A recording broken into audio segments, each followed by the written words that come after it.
I never meant to fall for her, but the moment my best friend's mom caught me staring, everything changed.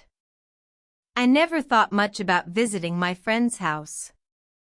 It was always a casual thing, dropping by to hang out, play games, or just waste time the way guys my age usually do. But that evening felt different from the moment the door opened. It wasn't my friend who greeted me. It was his mother. She stood in the doorway, framed by the warm glow spilling from inside the house.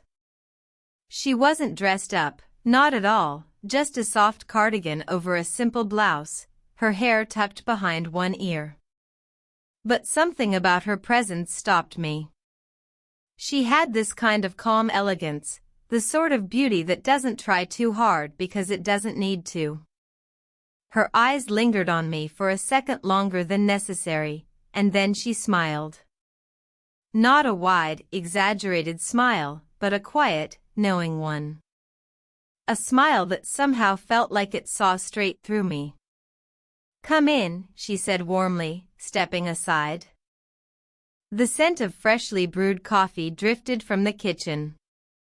The house felt lived in, comfortable, with that soft hum of everyday life in the background, a clock ticking, faint music somewhere, the shuffle of my friend's footsteps upstairs. I should have followed her inside without another thought. But instead, I found myself watching her. The way she smoothed the edge of her sleeve absent-mindedly. The way a loose strand of hair slipped forward across her cheek, and how she brushed it back with a graceful flick of her hand. I didn't even realize how long I'd been staring until her eyes flicked up to mine, sharp and amused. "You've been staring too long," she said. Her voice wasn't scolding. It was teasing, playful, but underneath, there was something else. A hint of curiosity. Maybe even vulnerability. I felt my face flush, but instead of looking away, I surprised myself. I held her gaze and smiled back, soft but steady. "And still not long enough," I said. The words slipped out before I could think about them. Not rehearsed, not planned. Just honest. For a moment, the air between us shifted. The sound of the ticking clock seemed louder. The faint aroma of coffee richer. Her smile faltered, not from offense, but from something else. Something unspoken. She tilted her head, eyes narrowing just slightly, as if weighing my words. Then she let out the faintest laugh, the kind that escapes when someone is caught off guard.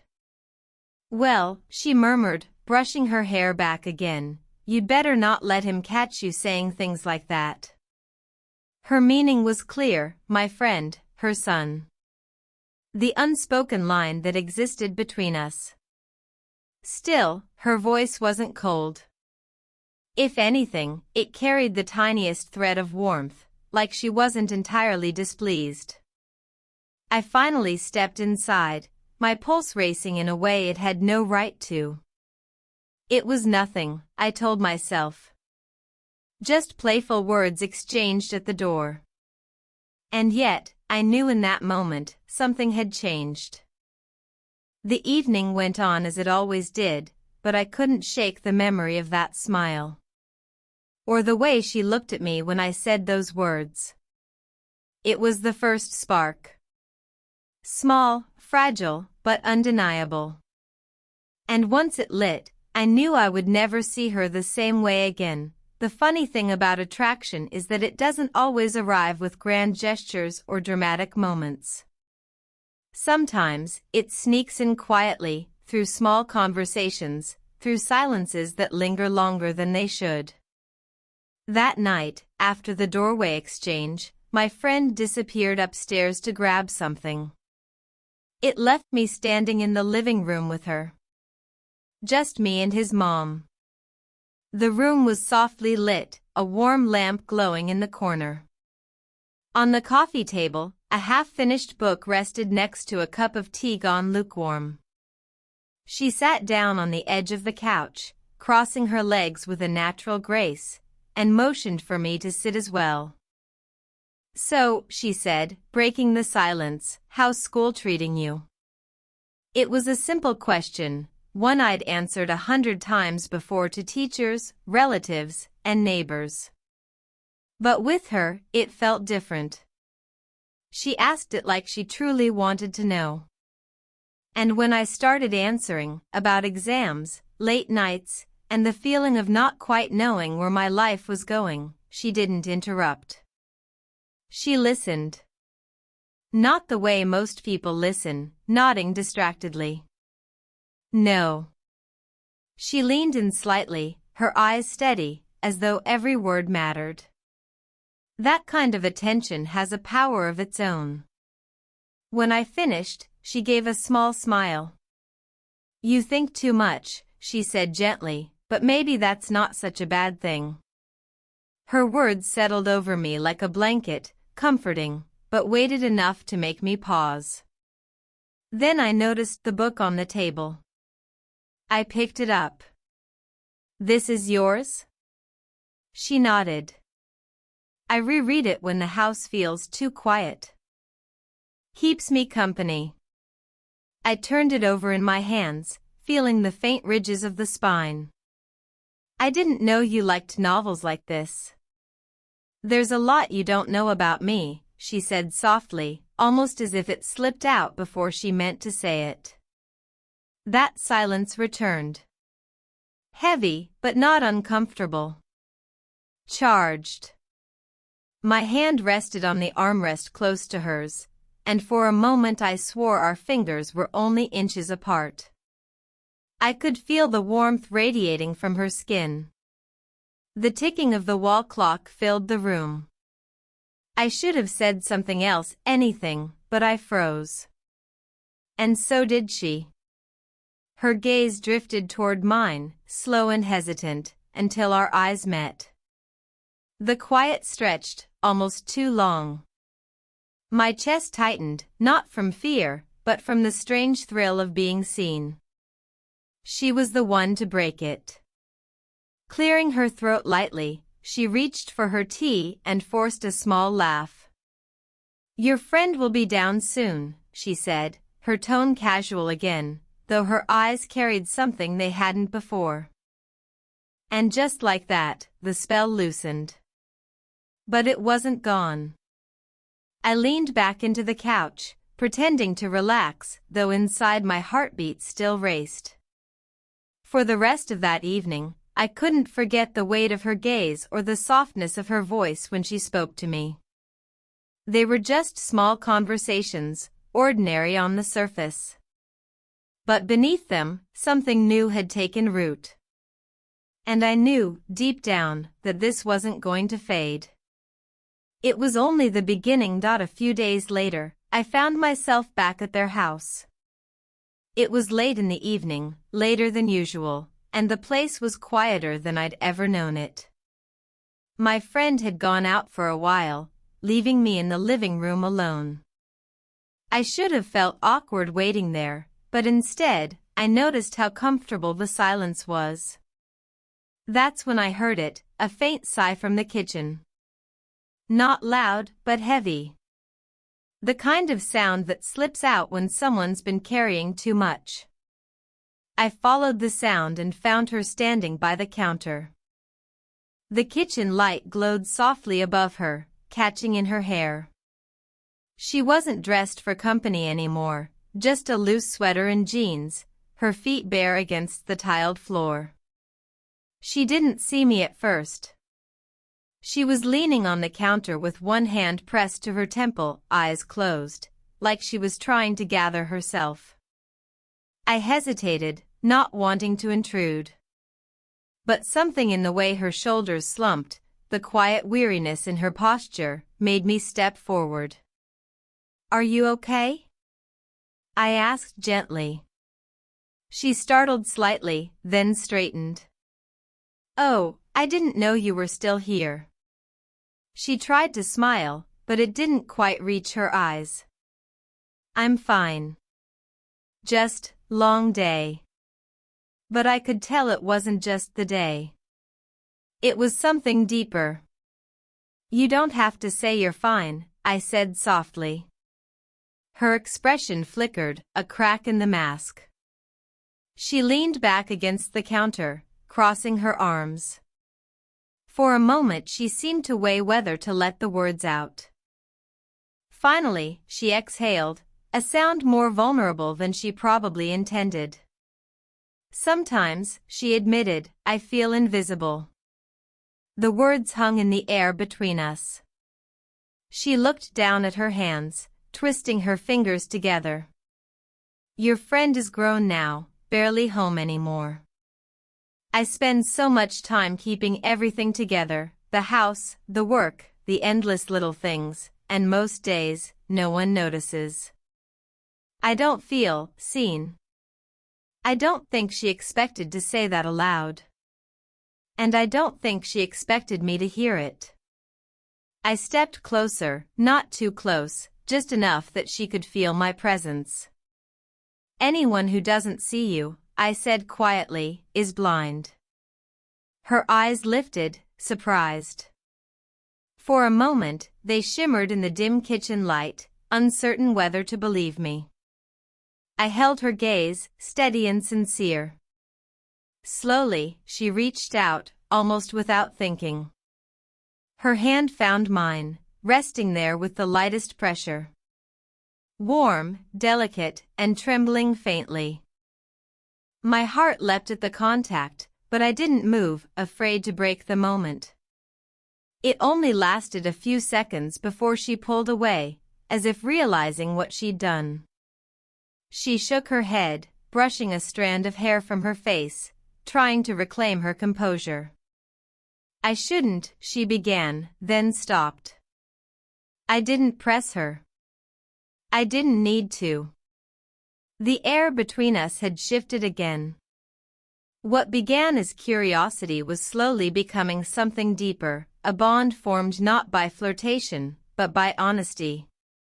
By seeing each other, really seeing, in ways no one else seemed to. And as I left the kitchen that night, the faint weight of her touch still lingered on my hand. It's strange how the smallest moments can carry the most weight.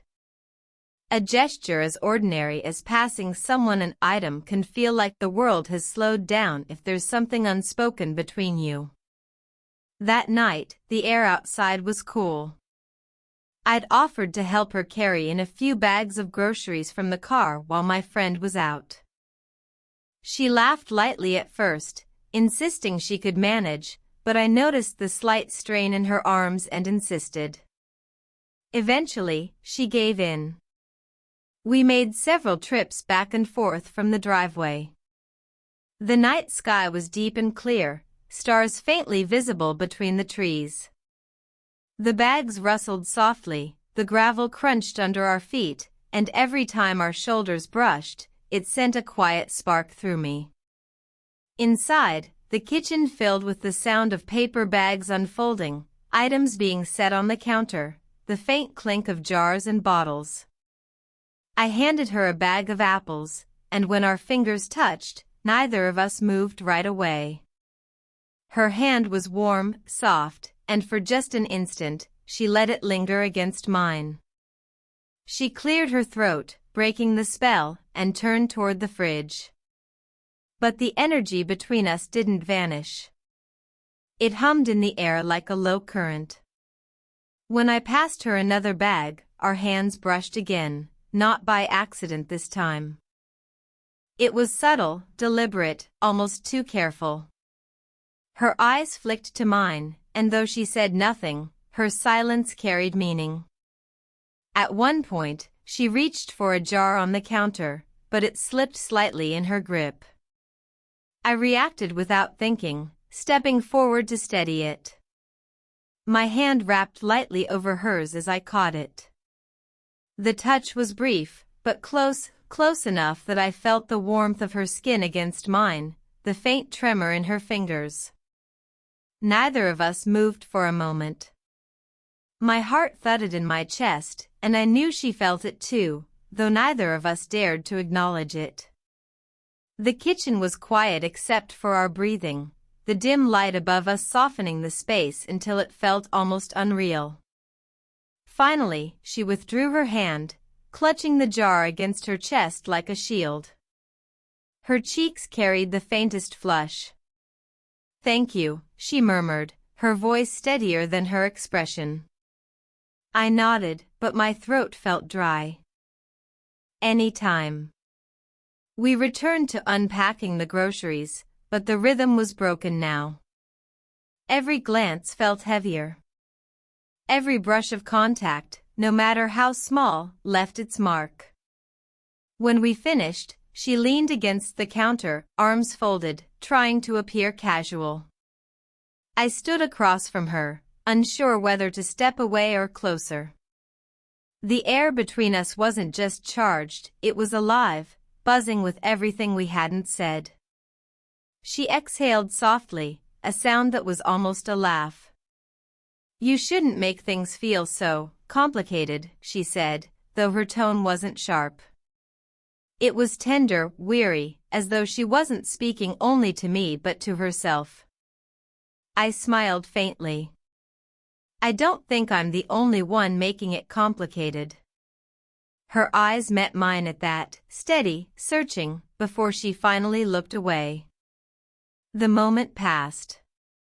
But it left a trace, the warmth of her skin on mine, the awareness of how close we'd stood, and the quiet truth that something between us was no longer imaginary.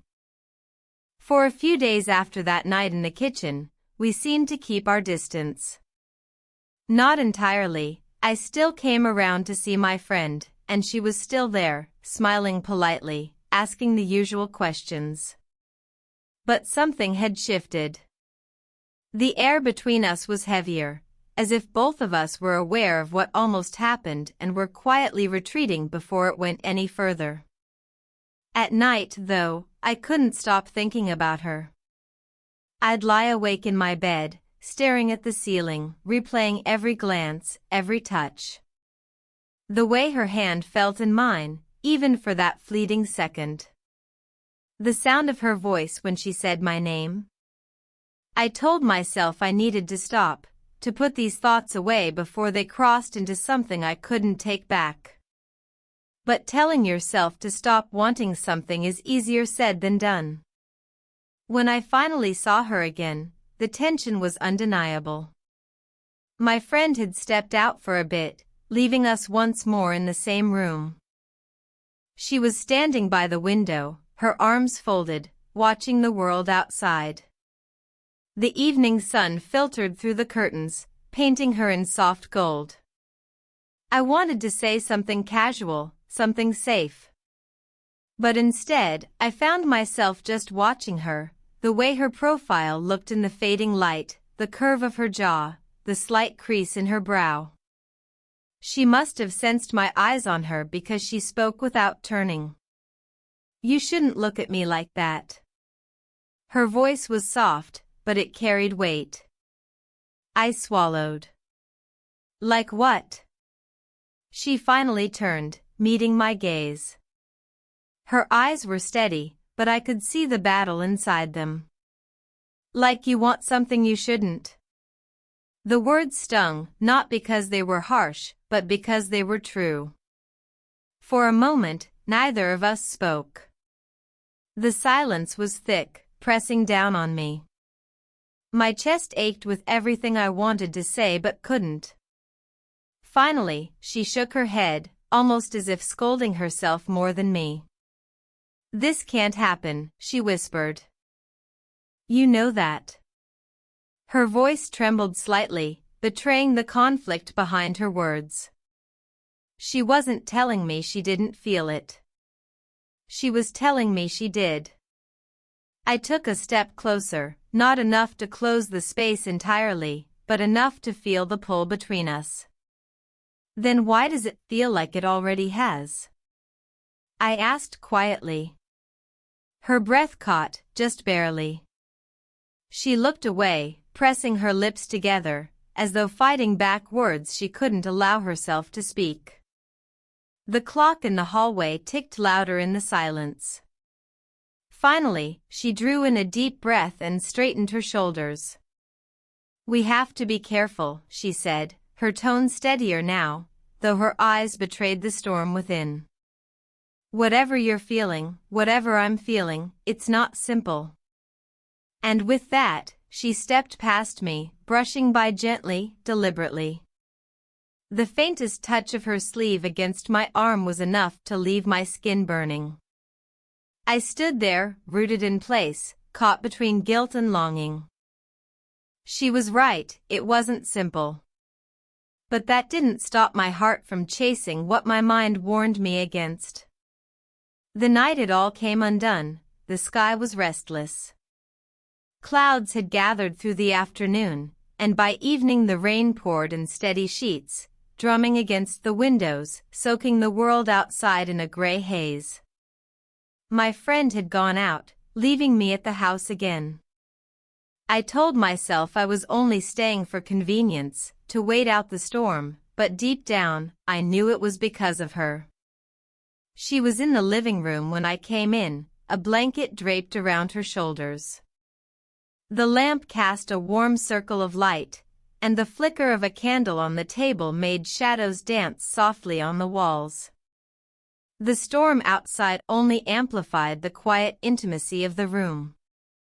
"You'll get drenched if you try to leave now," she said, glancing at me as I shook the rain from my jacket. Her tone was casual, but her eyes lingered. I smiled faintly. "I don't mind waiting." The rain filled the silence between us, steady and relentless. I sat on the far end of the couch, trying to respect the invisible line we both knew existed. But slowly, inevitably, the space between us began to shrink. A comment about the storm turned into a story about her childhood, which led to laughter, which led to her leaning just a little closer. I noticed how her hand tightened the blanket around her shoulders, and without thinking, I offered, "Do you want me to fix the power if it goes out?" She smiled, shaking her head. "Always ready to be the hero, aren't you?" Her eyes softened as she said it, the warmth in her voice betraying something unspoken. I couldn't look away. The storm outside grew louder, thunder rolling in the distance. She sighed, setting her teacup down carefully. "You know," she said quietly, "I haven't felt this alive in a long time." Her words stunned me. I saw her shoulders tense, as though she regretted saying them, but she didn't take them back. Instead, she looked at me, really looked, and I saw it there, the longing she had been trying to hide. "I feel it too," I admitted, my voice low, steady despite the pounding of my heart. She hesitated, her hand trembling slightly as she reached up to brush a strand of hair from her face. But the gesture faltered, and instead, her hand found my cheek. The touch was soft, almost uncertain, but it carried the weight of everything we hadn't said. I leaned into her hand without thinking. For a long moment, we stayed like that, staring into each other's eyes while the storm raged outside. The candlelight flickered across her face, highlighting the conflict and tenderness in her expression. Finally, she whispered, "This shouldn't be happening," but her hand didn't move. I shook my head gently. "Then why does it feel like it's the only thing that should?" Her breath caught. I could feel the warmth of it against my skin. Then she let out a quiet, broken laugh, almost a sigh, and leaned forward until our foreheads touched. We didn't cross the line, not fully. But in that moment, holding each other in the flickering light, it felt as though the world outside didn't exist. Only the storm, and the two of us caught in it. The storm eventually passed, but the silence between us remained. Not empty, never empty, but weighted with everything that had just happened. She was still close, our foreheads lingering against one another, our breaths mingling in the dim light. My hand rested lightly over hers, holding it in place against my cheek, as though letting go would break the fragile truth we'd finally allowed ourselves to touch. After a long pause, she pulled back slightly. Not far, just enough to look at me properly. Her eyes were soft but conflicted, shimmering with emotions she could no longer disguise. "This is dangerous," she whispered, her voice breaking just a little. I nodded, because she was right. "I know." "And wrong," she added, though her tone lacked conviction. "Maybe," I admitted. "But it doesn't feel wrong." Her lips parted as if to argue, but no words came. Instead, she closed her eyes briefly, as if summoning the strength to fight what her heart was betraying. When she opened them again, the fight was still there, but so was the longing. "Do you understand how complicated this is?" she asked. Her voice carried both warning and plea. "I do," I said quietly. "But that doesn't change what I feel when I'm with you." Her gaze softened, and for the first time, she didn't look away. The candlelight flickered across her face, highlighting the quiet vulnerability she tried so hard to keep hidden. She looked like a woman who hadn't let herself be seen in a long time, and in that moment, she allowed me to see her fully.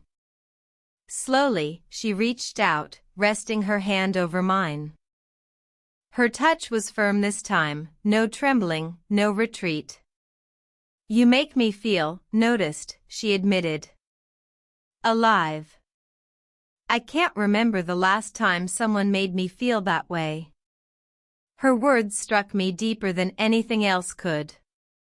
I turned my hand so that our fingers interlaced, the gesture simple but intimate. We sat like that, hands entwined, silence stretching around us. The storm had quieted outside, replaced by the gentle patter of water dripping from the eaves. Inside, though, it still felt like the air buzzed with its aftermath. "I don't know what happens next," she said softly. "Neither do I answered honestly. Her smile was faint, bittersweet. "But we can't pretend anymore, can we?" "No," I said, squeezing her hand gently. "We can't." For a long while, we just stayed there, close but careful. There was no rush, no need to force the moment into something it wasn't ready to be. The confession itself was enough, more than enough. When my friend returned later, everything between us looked the same on the surface. But underneath, nothing was the same anymore. That night, when I finally left, she walked me to the door. Before I stepped out, she touched my arm lightly, her eyes meeting mine with quiet certainty. "Whatever this is," she whispered, "let's take it one step at a time." I nodded, my chest tightening, a mix of fear and hope twisting together. One step at a time. And as I stepped out into the damp night air, I knew that no matter where this led, my life had already changed forever.